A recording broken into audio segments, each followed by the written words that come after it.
بسم اللہ الرحمن الرحیم۔ السلام علیکم پاکستان۔ ناظرین، آپ دیکھ رہے ہیں آواز بہاولپور نیوز چینل اور میں ہوں آپ کا میزبان احمد محمود۔ ناظرین، جیسا کہ آپ سب جانتے ہیں کہ ہم آپ لوگوں کے لیے آج کی شخصیت پروگرام لے کر آیا کرتے ہیں۔ آج میں آپ کو جس شخصیت کا تعارف کروانے جا رہا ہوں، آپ کسی تعارف کے محتاج نہیں ہیں۔ سینئر قانون دان ہمارے ساتھ موجود ہیں۔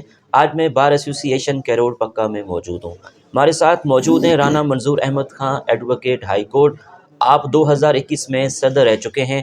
آج ہم سر کی ڈیولپمنٹ کے حوالے سے بات کریں گے۔ جب آپ صدر بار تھے تو آپ نے اپنے ٹینور میں کیا ڈیولپمنٹ کروائی، آپ کی ذاتی لائف کے حوالے سے بات کریں گے، پروفیشنل لائف کے حوالے سے خصوصی گفتگو کریں گے۔ تو آئیے سر سے بات کرتے ہیں۔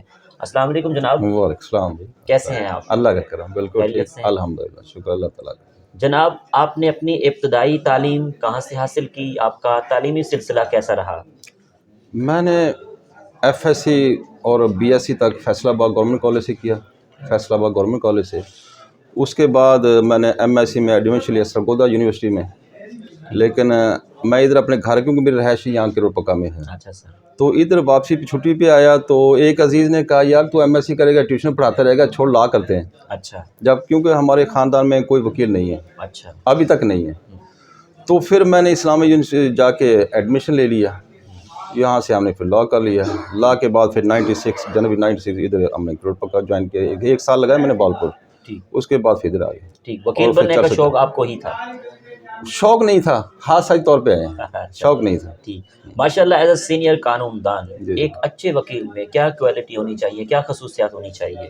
دیکھیں جی، بیسک چیز تو محنت ہے، لا نوئنگ ہونا ضروری ہے۔ جب آپ ایک شعبے، دو شعبے دنیا میں جو 24 گھنٹے کتابوں سے ٹچ رہنا ضروری ہوتا ہے، بالکل۔ ایک ڈاکٹر اور دوسرا وکیل، کیونکہ ڈاکٹر کے تو اس کے لیے میڈیسن نت نئی امپرومنٹ آ رہی ہے، بالکل۔ تو اسی طرح ہی ہماری ہائی کورٹ میں، سپریم کورٹ نت نئے فیصلے آ رہے ہیں، ایک کے پوائنٹ میں کئی کے فیصلے آ رہے ہیں، تو اس لیے کتابوں سے ٹچ رہنا، محنت کرنا، اور ایک اچھے وکیل کے لیے تعلیم کے ساتھ، اپنا علم کے ساتھ ساتھ سائل کی جو سائل آتا ہے اس کی سائیکی کو جاننا بھی ضروری ہے، کہ جو وہ ہم سے ڈیمانڈ کرتا ہے اس کے مطابق ہم نے کرنا، اس کو انصاف دینا ہے۔ کیونکہ جو میرا جو کالا کوٹ ہے، جی۔ یہ ایک سکسیس کی نشانی ہے، یہ ایک کامیابی کی ہے۔ ہمارے یہاں 100 کا لفظ کہا جاتا ہے لیکن 100 نہیں ہوتا، یہ ایک کامیابی کی نشانی ہے کہ میں آپ کو کچھ نہ کچھ لے کے دوں گا۔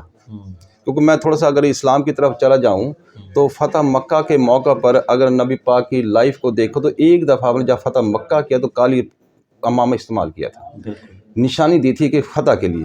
تو ہمارا کالا کوٹ ایک کامیابی دیتا ہے کہ ہم آپ کو مایوس نہیں کریں، کچھ نہ کچھ لے کے دیں گے۔ تو یہ چیزیں ہیں، محنت ضروری ہے اس شعبے کے لیے، 24 گھنٹے آپ کو کتابوں سے ٹچ رہنا ضروری ہے۔ اب آج جو کیونکہ ایک جدید ٹیکنالوجی آ گئی ہے، ای لائبریری آ گئی ہے، تو اس سے مستفید ہونا، نت نئے جو فیصلے آ رہے ہیں ان کو پڑھنا، اس کے مطابق اپنا کیس تیار کرنا، یہ کامیابی ضروری ہے اس کی۔ اگر میں فیصلہ نہیں کوئی پڑھنے کے لیے کتابیں ٹچ نہیں کروں گا، ایک کیس جو بھی آتا ہے اس سے ریلیٹڈ جو لا نہیں پڑھوں گا تو پھر میں کامیاب وکیل نہیں بن سکتا۔ ٹھیک۔ ایک وکیل معاشرے کی اصلاح کے لیے کیا کردار ادا کر سکتا ہے؟ وکیل، میں کہتا ہوں معاشرے کے ہر شعبے میں ایک اہم کردار ہے، ایک لا نوئنگ ہونے کے ناطے اویئرنیس، کیونکہ ہر تو جو ہمارے معاشرے کے انسان ہے وہ ہم سے یہ توقع رکھتا ہے کہ یہ ہر چیز جانتا ہے، وہ ہم سے سوال کرتا ہے، تو میں نے پھر جب مجھ سے پوچھا جائے یا کسی وکیل سے پوچھے، وہ مدلل طریقے سے اس کو دلائل دے گا۔ تو اس لیے ایک وکیل کا بہت ہی اہم کردار ہے ہر شعبے میں۔ کوئی شعبہ دیکھ لیں وہاں پہ لیگل ایڈوائزر، اس کے بغیر کام نہیں چل سکتا۔ بینکنگ ہے، لیگل ایڈوائزر ضروری ہے۔ میڈیسن ہے، وہاں بھی اس کو بھی ضرورت ہے، جس طرح کہ ہماری ایک میڈیکل کی بک ہے، تو وہ حالانکہ ہے تو میڈیکل ہی، لیکن کنیکٹڈ ہمارے وکلا سے ہے کہ ہم نے اس کو جاننے کے لیے میڈیکل کے ساتھ اٹیچ ہونا ضروری پڑتا ہے۔ اب مثال کے طور پر ایک کرمنل کیس آتا ہے، میں ڈاکٹر سے رابطہ کرتا ہوں، اسے لیتا ہوں، جو ڈاکٹر نے ایک جو میڈیکل تیار کرتا ہے وہ وکلا سے تعاون رائے لیتا ہے کہ جی کیا کیا دفعات، یہ کئی چیزیں ایسی ہوتی ہیں کہ وکیل ہر شعبے میں اپنی اہمیت رکھتا ہے، ہر شعبے میں۔ بالکل۔ سر، ہماری زندگی میں رول آف لا کی کیا اہمیت ہے؟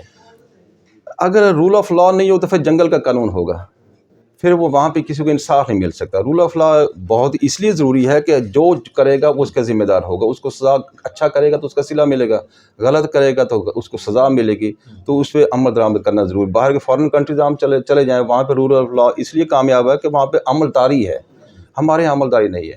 آپ چوک میں پولیس والا نہیں کھڑا کریں گے تو ٹریفک جام ہو جائے گی، اس لیے کہ رول آف لا نہیں ہے۔ ہمیں پتہ ہے کہ ٹریفک والا آئے گا، اس کو 100 روپیہ دیں گے، بات ختم ہو جائے گی۔ تو رول آف لا ضروری ہے، اس پہ عمل درآمد کرنا ضروری ہے۔ کیرول پکا بار ایسوسی ایشن میں بار اور بینچ کے تعلق کو کیسے دیکھ رہے ہیں؟ اللہ کا شکر ہے یہاں پر نا جی جی کچھ دفعہ ایسا ہوا ہے کہ جی تھوڑی بہت تلخی پیدا ہو جاتی ہے، لیکن ہماری بار کروڑ پاک کا بہت ہی سبمسو ہے. ہم برداشت کرنے کے عادی کہہ لیں کہ جی کوشش کرتے ہیں کہ برداشت کر لیں، لیکن جب برداشت سے باہر چلے جائے پھر ہم جج کو باور بھی کراتے ہیں کہ آپ غلط ہیں وہاں پہ. تو الحمدللہ ہمارے بہت اچھے تعلقات ہیں شروع سے ہی. ہماری 99 میں بار رجسٹر ہوئی کروڑ پاک کا بار، تو اس وقت سے لے کر آج تک کوئی ایسے مس ہیپ نہیں ہوا ہمارے ججز میں اور وکلا میں. بڑی امیکیبلی بہت اچھے طریقے سے ہم چل رہے ہیں الحمدللہ. اللہ کے احسان ہے. پاکستان کی عدالتوں میں جی. کیس سست روی کا شکار کیوں ہو جاتے ہیں، اس کی کیا خاص وجہ ہے؟ اس کی وجہ کئی وجوہات ہیں. ایک تو ہمارا قانون تو ہر موجود ہے لیکن اس پہ عملدار نہیں ہے اس میں قطعاً.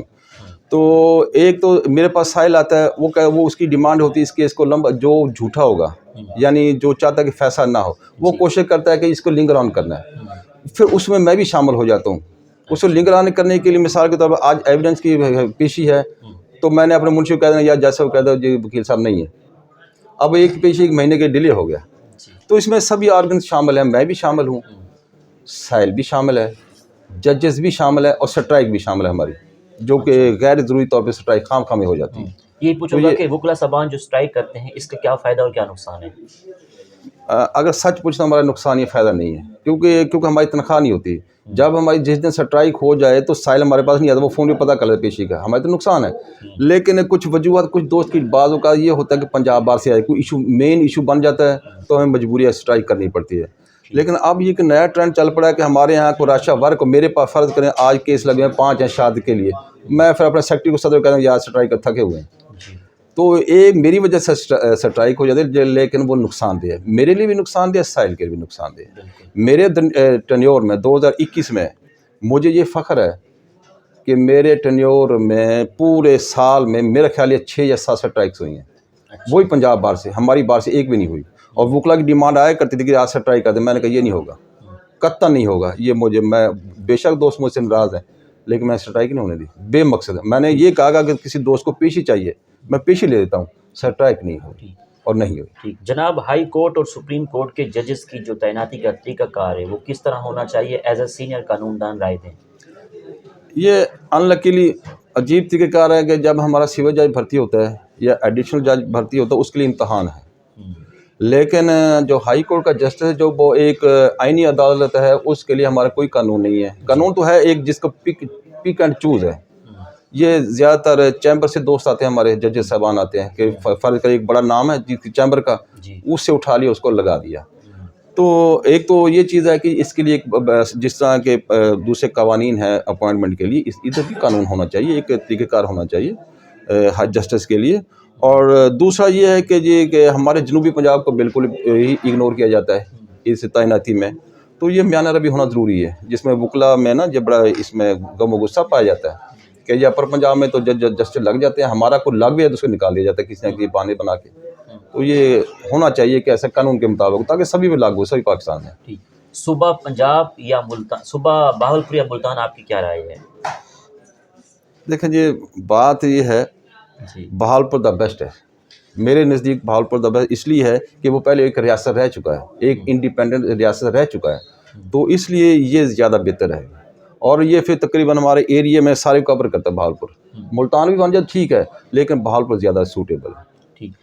جب آپ 2021 میں صدر بار کے رہ چکے ہیں تو آپ نے اپنے ٹرنور میں کیا کیا ڈیولپمنٹ کروائی؟ اللہ کا لاکھ احسان ہے کہ جب میں صدر بنا ہماری بار میں 1 ٹکا پیسہ سنگل پینی نہیں تھا. ایون یہ ہمارے ای لائبریری کا جو کلرک اس کو دینے کے لیے یا ہمارے بار کا کلرک کے لیے تنخواہ دینے تک کے لیے نہیں تھا. لیکن یہ اللہ کا خصوصی کرم ہے مجھ پہ، ہم پہ بار پہ کہ جی ہمیں 10 لاکھ پنجاب گورنمنٹ سے ملا، 5 لاکھ مرکز سے ملا، 15 لاکھ ہمیں یہ ملا تھا.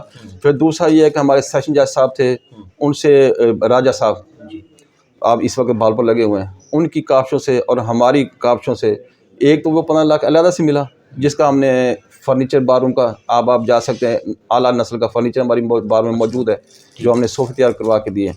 دوسرا یہ ہے کہ ہائی کورٹ سے کوشش کر کے ہم نے بار روم کو رینوویشن کے لیے اس کی پیلیں وغیرہ کروائی ہے جو تقریباً 9,86,000 ہم نے وہاں سے کرا کے پاس وہ بار روم کو ویل سوٹڈ بوٹڈ اسٹیبلش کروایا اس میں.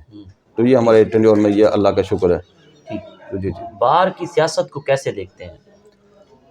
ہماری گروپ کی بار آپ کے گروپ کی بات ہمارے باہر کی سیاست ٹھیک ہے. ہمارے میجر 2 گروپس ہیں, ٹھیک. اس کے اندر چھوٹے چھوٹے گروپ ہیں لیکن میجر گروپ 2 ہیں, جس میں سے ایک ہمارا گروپ اس میں رانا عارف کمال نون صاحب وہ لیڈ کرتے ہیں. دوسرے گروپ میں ہیڈ تو کوئی بھی نہیں ہے, 3-4 دوست ہیں, وہ ان کی جگہ وہ اپنی اپنی جگہ کرتے ہیں. لیکن سیاست ہے ٹھیک ہے, بات چلتا ہے. یہاں پہ چھوٹا اسٹیشن ہے تو یہاں پہ بلکہ باقی اسٹیشن میں زیادہ دھینگا مشتی ہوتی ہے, کھینچا تانی زیادہ ہوتی ہے. چھوٹا اسٹیشن ہوتا ہے کیونکہ ہماری جب میں الیکشن لڑا اس وقت 262 ممبر تھے ہماری بار کے, جس میں سے اللہ کا یہ خصوصی کرم ہوا مجھے 132 ووٹ ملے تھے, اور میرے مد مقابلہ رانا سجاد اترا صاحب تھے, ان کو ملے تھے 99 ووٹ. تو میں 33 ووٹ سے میں نے جیتا تھا. میں تو امن سکون سے گزرا. اس پچھلا سال آیا 2022, تو اس میں ہمارے دوست جو ہمارے گروپ کا تھا اس نے وہ جیتا تھے 6 ووٹ سے. پھر انہوں نے ووٹ کا ہمارے کو چیلنج کر دیا الیکشن کو, تو پھر وہ برابر 120 ووٹ لے لیے, دونوں برابر آ گئے. تو برابر کے بعد پھر یہ ہے کہ یہاں پہ چلتا رہتا ہے معاملہ. ٹھیک ہے, باہر سیاست اونچ نیچ تو ہوتی رہتی ہے. ٹھیک ہے. کروڑ پکا بار ایسوسی ایشن کے کیا مسائل ہیں جن پہ آپ کا فوکس ہو کہ ان کو حل ہونا چاہیے؟ حل 3-4 ہیں. ایک تو یہ چیز اب ان لکیلی نا, یہ ہماری بار کے جو ہماری جوڈیشری کے جو عدالتیں ہیں, سوری سیشن کورٹ سڑے کے دوسری طرف ہے, شمال کی طرف ہے, سول کورٹ ہماری جنوب کی طرف ہے, بیچ میں روڈ ہے جی, جس کا 24 گھنٹے میں خطرہ ہی رہتا ہے. جیسے کیونکہ اگر سائل ہمارا فون کرتے آواز پڑ گئی کیس میں تو ہم بھاگ جانا پڑتا ہے. تو جب سڑک آگے آتی تو وہاں سے ایسے کہ بس آ گئی, اسی ٹائم کوئی بھی کار آ گئی, تو 2-4 دفعہ حادثات ہو. یہ مین مسئلہ یہ ہے کہ ہمارے ایک تو عدالتیں ہماری اکٹھی ہونی چاہیے, کیونکہ ایڈیشنل کورٹ کے ساتھ ہی 2 ایکڑ الاٹ ہو گئے ہیں. تو ہماری کوشش ہو کہ عدالتیں یا ادھر چلی جائیں یا اس سائڈ پہ آ جائیں, کہ یا رہائشیں عدالتوں میں منتقل ہو جائیں یا رہائشیں یا ادھر ٹوٹل. ایک تو یہ چیز ہے. دوسری بات یہ ہے کہ ہمارا ریونیو ڈپارٹمنٹ جو ابھی تک ادھر سے اپنا پرانی عدالتوں نہیں, جہاں پہلے سول کورٹ تھی, اب اسی آفس ہمارا کالج کا حصہ ہے وہاں پہ بیٹھی ہیں. وہ ہماری ڈیمانڈ ہے کہ وہ ادھر ہماری سول کورٹس میں ہی آئے تاکہ ٹوٹل انصاف وکلا کو عوام کو یہیں پہ مل سکے. اور تیسری بات یہاں پہ یہ ہے کہ پانی کا بڑا ایشو, ہم نے بڑی کوشش کی ہے اے سی صاحب کو ڈی سی صاحب کو ملے ہیں فلٹریشن پلانٹ کے لیے, تو وہ ابھی تک نہیں ہو رہا. لیکن لگے ہوئے اللہ کرے گا وہ پانی کا بڑا ایشو ہے, کیونکہ ہمارے ہاں اب دیکھ لیں جی کہ 300 اس وقت 300 وکیل ہم ہیں, اور 300 کے ساتھ 400-500 کے قریب ہمارا منشی ہے, اور 400-500 ڈیلی سائل ہے. تو یعنی 1000 کے لوگ رننگ ہے 24 گھنٹے ہے, جن کے پانی کے لیے ہمارے یہاں پہ وسائل نہیں ہیں. ہم وہ منگواتے ہیں, پرچیز کرتے ہیں, پانی لگاتے ہیں, لیکن وہ اس سے پورا نہیں ہوتا. یہ مین ایشو ہے کہ پانی کا فلٹریشن پلانٹ لگنا بہت ضروری ہے. دوسرا ہماری ڈیمانڈ ہے کہ جی یہاں پر ایک ڈاکٹر کا ہونا ضروری ہے. ایک ڈسپینسری تو ہمارے پاس ہے, ڈسپینسری بھی نہ ہونے کے برابر ہے. وہ میرے دور میں ہم نے لاہور سے دوائیاں منگوائیں جو اس کے بعد پھر نہیں آئیں. تو ہم نے کوشش کی تھی, میں اس اپنے موشن کا نام لینا چاہتا, ڈرگ کورٹ کے چیئرمین تھے رانا نوید صاحب ملتان والے, رانا عارف صاحب نے ان سے ہمیں دوائیاں لے کے دی. 2021 میں بڑا انجوائے کیا, ابھی تک دوائیاں پڑی ہیں لیکن اس کے بعد نہیں آئیں. تو یہاں پہ یہ شدت سے کمی ہے کہ ڈاکٹر کا ہونا ضروری ہے, کہ کوئی ٹائم میں ڈاکٹر ہو. سر آپ کو ٹورازم کا کتنا شوق ہے؟ پاکستان کے کون کون سے شہر اچھے لگتے ہیں؟ آپ کا فیوریٹ شہر کون سا ہے؟ پاکستان کے سارے ہی شہر بہت خوبصورت ہیں. فیصل آباد میں رہا ہوں, میں نے 6 سال اپنی تعلیم وہاں حاصل کی, مجھے بہت پسند ہے. میرے سسرال وہاں پہ, اس لیے مجھے بہت زیادہ پسند ہے. خوبصورت شہر ہے. تو لاہور کا لاہور ہے. تو سارے شہر ماشاء اللہ خوبصورت, پاکستان کے گلدستے ہیں سارے شہر, کسی کو یہ نہیں کہہ سکتے یہ کم ہے یہ زیادہ ہے. سارے شہر خوبصورت ہیں ماشاء اللہ. آپ کی اس کامیابی کے سفر میں دوستوں کا, اساتذہ کا, والدین کا کتنا ساتھ رہا؟ میرے لیے یہ میں کہتا ہوں کہ جی سبھی کا ہی محبت کی انتہا ہے. مجھ میں بہت زیادہ خامیاں ہیں, لیکن میرے اساتذہ نے ان کی میرے دعائیں میرے ساتھ مسلسل ہیں. اور جب میں صدر بنا تو میرے دوستوں نے, یقین کریں کہ میری کامیابی ساری دوستوں کی میری اس میں رانا عارف کمال نون صاحب اور رانا عظمت صاحب ہیں, راؤ انتظار صاحب ہیں, اور رانا اقبال نون صاحب ہیں, میاں یونس صاحب ہیں, یہ کافی ہیں دوست ہیں, قادر شاہ صاحب ہیں, امتیاز لاڑ صاحب ہیں. ان سبھی کاوشوں سے انہوں نے میری صدارت کو ایک پلیٹ میں رکھ کے مجھے پیش کر دیا. میں نے کوئی محنت نہیں کی. یہ ان دوستوں کی محبتیں ہیں جس کی وجہ سے میں نے انجوائے کیا اور کوشش کی ہے. اور یہ بھی مجھے اللہ کا شکر اعزاز ہے کہ میں اپنے ٹینیور میں دوستوں کو جو کیا بولتے ہیں ادھر سیرگاہ کا پوائنٹ ہے فورٹ منرو, جی ہاں وہاں پہ ہم گئے, ٹور پہ گئے, 3-4 دن لگائے. تو مری کا پروگرام تھا لیکن پھر کچھ ایسی چیزیں آئیں، پھر ہم نے مری میں گئے تو ہیں 3-4 لیکن پورا ٹور نہیں گیا ہمارا، ٹھیک چاند ایک دوست جاتے رہے لیکن مکمل نہیں گئے۔ ٹھیک۔ آپ کو کھانوں میں کیا کیا پسند ہے؟ آپ کی فیوریٹ ڈش کون سی ہے؟ فیوریٹ ڈش تو جو بات وہی آ جاتی ہے کہ مسلمان ہونے کے ناطے سبھی خوراک سبھی بہت اچھا ہے، خوبصورت ہے، لیکن مٹن میں شوق سے کھاتا ہوں، ٹھیک دال بھی اور مٹن بھی۔ ٹھیک۔ آخر میں سننے والوں کو، دیکھنے والوں کو، وکلا برادری کو آپ کا کیا پیغام ہے؟ میرا پیغام یہ ہے کہ محبتیں پھیلائیں لوگوں کے لیے، عوام کے لیے، اخلاق، محبت، یہی سب کچھ ہے کہ اس کے جب جو میرے پاس سائل آئے مجھے کم از کم گالی دیتا نہ جائے، جو مجھ سے ملے اس سے محبتیں ہی بانٹیں، ہم بانٹیں اس کو، محبت پھیلاؤ اور اسی کا صلہ اچھا ہی ملے گا۔ خوش رہیں اور خوشیاں دیں، بس یہ ہے ہمارا سبھی کے لیے۔ بہت شکریہ سر۔ ویلکم۔ جی تو ناظرین، آپ نے آج کی شخصیت پروگرام سنا، ایک نئے پروگرام میں ملاقات ہوگی، تب تک اللہ حافظ، اللہ نگہبان، پاکستان زندہ باد۔